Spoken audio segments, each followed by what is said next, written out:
Delegacioni i Kosovës i kryesuar nga kryeministri Hashim Thaçi u nis për në Bruksel, ku do të marrë pjesë në konferencën e parë ndërkombëtare të donatorëve për Kosovën, e cila do të mbahet më 11 korrik. Para nisjes, ministri i Ekonomisë dhe Financave, zoti Ahmet Shala, në një intervistë për Zërin e Amerikës, tha se ndihma të cilën Kosova pret të përfitojë nga kjo konferencë është rreth 1.5 miliard euro. Intervistën e zhvilloi korrespondentja jonë në Prishtinë, Edona Demaj. Zoti Ministër, të premte nis punimet konferenca e donatorëve për Kosovën. Sa është e përgatitur Kosova gjithësisht institucionet e saj për këtë konferencë? Në pothuajse 3 muajt e fundit neve, që nga momenti kur kemi insistuar që konferenca e donatorëve të mbahet këtë vit dhe jo më vonë, sepse ka pas mbase edhe dilema, edhe hezitime, edhe përpjekje për ta shtyrë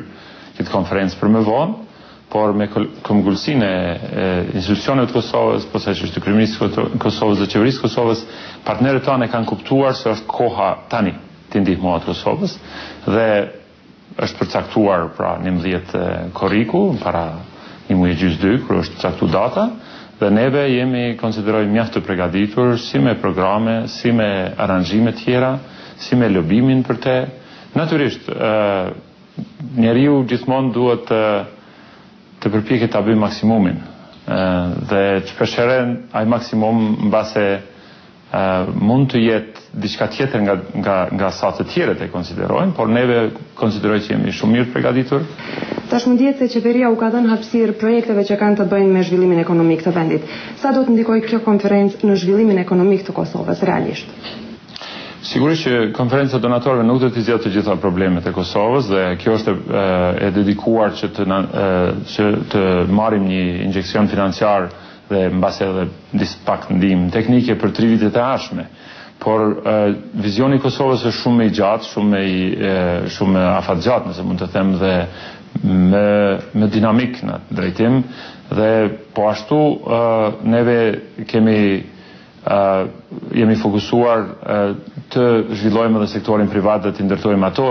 institucione dhe ligje të cilat mundsojnë që disa nga sektoret ku mbase buxheti i Kosovës do jetë i mangët, ndërsa donatorët mbase nuk do zgjojnë interes për të financuar, t'i hapin dyert investimeve, të bëjmë këtë shtet vend ku bizneset vendore dhe të huaja të ndjehen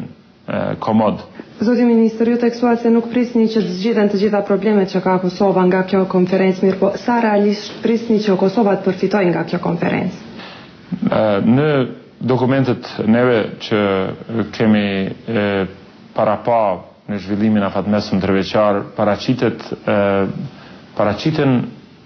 disa, nëse mund të them, pamundësi që Kosova vetë të i realizoj, disa pamundësi buxhetore, në disa elemente edhe disa nevoja teknike. Dhe këto përfshin një shumë dikon rreth 1.4 miliardë euro, të cilat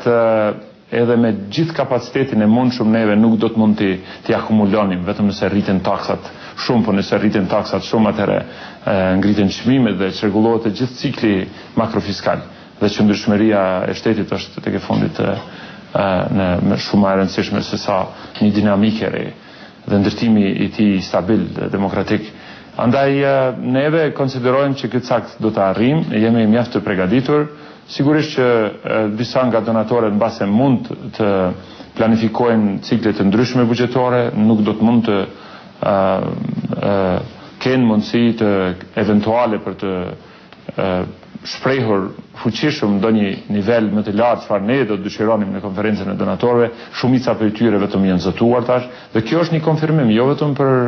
nëse mund të them, për dokumentet që janë paraqitur, se për kornisën konsiderojmë mjaft të matur dhe të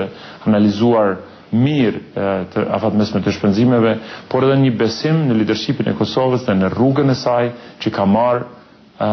drejt integrimeve evropiane, në leadershipin dhe,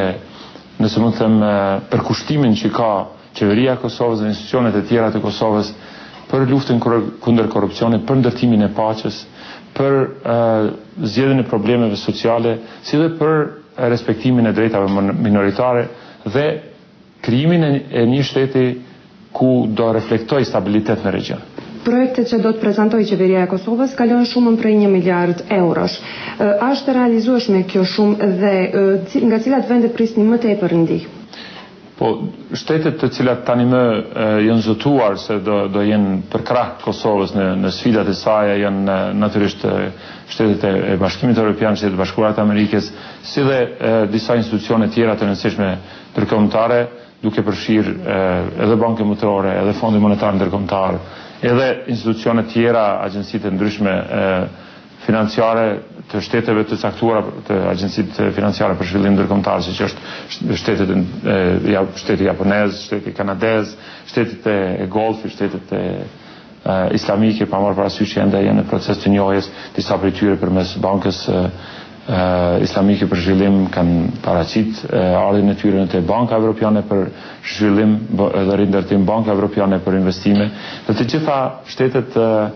që janë në proces të njohjes apo që e kanë njohur tani me Kosovën kanë shprehur gatishmërinë e tyre për të ndihmuar Kosovën financiarisht dhe institucionalisht. Dhe kjo është vetëm një hap i parë. Neve do kemi prapë raste tjera që në aspekte bilaterale të bashkëbisedojmë me miqtë dhe partnerët tanë. Dhe nuk do të jetë ky shansi i fundit që Kosova do të bashkëpunojë për të bashkërenduar veprimet e veta për të kalimin e situatave ekonomike, politike dhe tjera. Andaj,